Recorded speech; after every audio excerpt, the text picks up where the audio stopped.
Welcome to Takeover, the most underrated sports debate show on YouTube. As you know, our guy Josh is missing, but it only takes two to take over. So, who are you again, just in case they don't know? Your girl is back. My name is Deandra. It's your boy Cam, and this is Takeover. Yo, hey champ. Yo, we play it all in night. Yeah, need it all in advance. The opposition know we're ready for it. Like a supper we eating, it won't be the last. Grind all the muscle, pull up. Yeah. Parker right on the grass. We coming in, take over everything, run it up. Nothing holding me back. 3 in the wood. Rush. Starting off, hurts my heart. I'm wearing all black today for a reason. The Los Angeles Lakers are out of playoff contention and out of play-in contention, meaning they will see no postseason play. Who is the real blame, or if you could point a blame for the Lakers' shortcomings this season? So specifically, I have two people that I blame for this situation. One, I blame the front office. That's number one. Number two, I blame the GM, LeBron James, for this situation. When you look at the Lakers before this season, you look at the offseason and the moves that they were trying to make. They were trying to go after players like DeMar DeRozan, Buddy Hield, players of that nature. And they stopped. For who? LeBron James. LeBron put the word out that he wanted rest, and the Lakers stopped everything they were doing to get rest. They got rid of KCP, Alex Caruso, Montrezl Harrell, Kyle Kuzma to get rest for Bron. And the whole Russell Westbrook trade as a whole, in my opinion, was just completely unnecessary, and it really didn't need to happen. Here's why I say that. If we take a look at a sequence of events before this season, right? Last season, Anthony Davis and LeBron James got injured, correct? And they were able to beat Golden State in the play-in tournament. And they went on to play Phoenix, but in the first round, and they lost in 6. That was the first time LeBron ever got knocked out of the first round in his career. But up until LeBron and AD's injury, the Lakers had the best record, a little bit over Milwaukee, and we saw how dominant Milwaukee was last year. They were 26-1 coming off of the shortest offseason ever. Oh, and in case any of you guys remember, LeBron, along with Anthony Davis and some of those complimentary pieces I named, won an NBA championship. So I also think it's the front office's fault as well, because they really didn't make the decision any better by adding on $47 million into the Russell Westbrook trade, and that also affected the depth of the team as well, because they basically got stuck with scraps around the NBA. You look at the people that they added. They added DeAndre Jordan, Wayne Ellington, Stanley Johnson, Darren Collinson, who came out of retirement, and gave Isaiah Thomas a 10-day contract. I forgot about that. Isaiah Thomas was on the team. Yeah. So, like I said, the trade was completely unnecessary and really didn't need to happen. But at the end of the day, LeBron James gets what he wants. But this time, it just seemed to backfire. And honestly, I feel bad for Russell Westbrook because he didn't ask to be there. It goes back to the convo that we had, like I believe it was sometime earlier on this year, about LeBron James being a teammate as well, and he asked Russ to be there, and at the slightest inconvenience, he wanted Russ gone at the trade deadline. LeBron or Anthony Davis never supported Russ during this whole entire time. You got people blaming Russ for this entire situation. You have people calling Russell Westbrook, and not once do we hear Anthony Davis or LeBron James speak up about this. And at the beginning of the season, it was, keep talking about my guys, keep talking about how old we are, keep talking about my guys.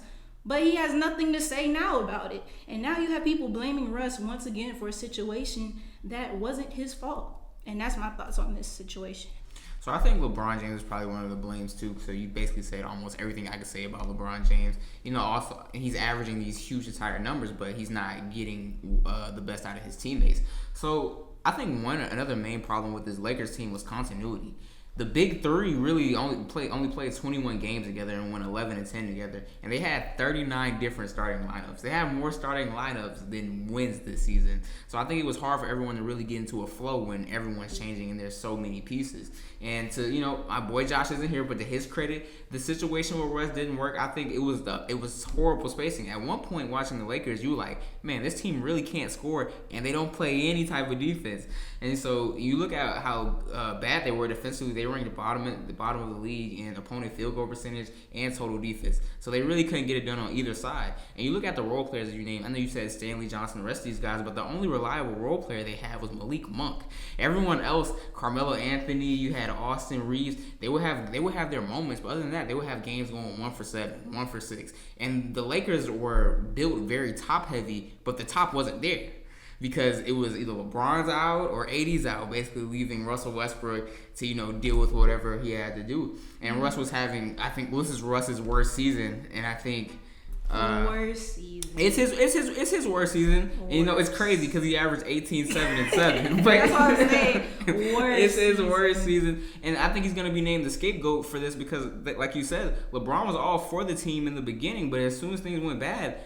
Steph Curry said something about Russ' situation before LeBron did. Every other Bradley Beal had to go on Draymond Green's podcast and tell him that, hey, Russ can still ball. But we haven't heard anything from LeBron James or Anthony Davis to really defend their teammates. And another problem they had was leadership. Nobody wanted to be a leader on this Lakers team. Whether it was Russ deflected sometimes, where it was LeBron James not saying anything. Silence can sometimes be the loudest thing ever. And the silence between Russ and LeBron, I think, during the season was something crazy. And AD is the same. And he's honestly he's number 2 on my problem list. AD, a.k.a. Street Clothes, being unavailable for over half of the season was a huge part because he's the anchor on defense and he's a huge part of what they do on offense. So him continually getting hurt over the smallest inconveniences is definitely hurting the team. Literally every time Anthony Davis falls, everyone's looking like, is this going to be the last time he gets up or what? Because we don't know. And he's become injury prone. I think it's a huge part of the equation. But throw Russ under there. Russ was hitting stuff off the backboard. Like you said, I think Russ is just a scapegoat. In reality, I could be wrong. This is just my opinion. I feel like when you have that many star players, you can make it work somehow. Yeah. Like, it doesn't matter if you have this type of player or this type of player. Everyone talks about how Russ isn't a good fit. These are still Hall of Fame level players. Yeah. They still should be able to coexist at some level. Like, look at Kevin Durant, James Harden, and Kyrie. Even though we had a small sample size, we saw what the potential it had. Yeah. So I think, in that situation, it's just kind of crazy. I think they didn't have leadership at all. So for the whole entire point, really. I have a quick question, bro. Okay. So, being that they gave Russ $47 million, do you think, I find it very hard for a situation that they can find where they can either move him. They can move him. Like, what team is going to pick up Russ or have enough money to cover it? And if they do, are they going to want to go out and get Russ? I don't think because coming from the season, he's going to be the scapegoat for the whole entire Lakers thing. Yeah. So I don't know who's really going to get Russ, but I think they may be stuck in having to just figure it out. As crazy as that sounds, like, can the Lakers figure it out the whole entire season? They may be stuck with this roster due to the LeBron effect. So, either they're going to have to figure it out or it's going to be a whole lot of moving pieces, but I really don't see how you repair this team. It's crazy. LeBron just came out and said on his show yesterday he wants to play with Steph Curry now.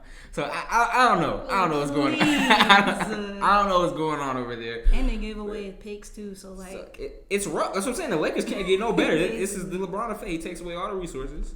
But he's great. It's is it worth it? Is it worth losing everything else for it? Yeah. They got a championship, right?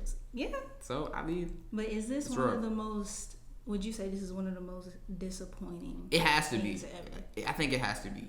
Because you look at what Russ was doing before, you look at Anthony Davis, LeBron James, although, like I said, they barely play together. You look at, I think it has to be one of the most disappointing teams just because of the amount of talent they had. Although they were extremely top heavy. Mm-hmm. Didn't have anything in depth, but yeah, I think it's up there. That's going to be a quick episode just to wrap it up. Do you have anything to say? I just want to say it feels good to be back, you guys. I missed it. And, someone said on the last episode something about, a Memphis Grizzlies team that's winning without John Morant. And, he seems not to be here, so he ducking the smoke. That's crazy. But, I just, shout out to them Grizzlies, they're doing good. We appreciate good teams that are good without relying on one sole player, unlike some other teams, There's always some type of beef on this set. of all managers. I try to stay out of it, you know. But they really get each other. They really get at each other. Well, that's gonna wrap up our episode for today. Takeover out. Hey, champ. Yeah, we play it all in night. Yeah, need it all in advance. The opposition know we're ready for it. Like a supper we eating, it won't be the last. Grind all the muscle, pull up. Parker right on the grass. We coming in, take over everything, run it up. Nothing holding me back. 3 in the wood, rushing. I don't like Dutch, don't even matter. You know I'm a face, and when I roll a paper, I like to go Dutch.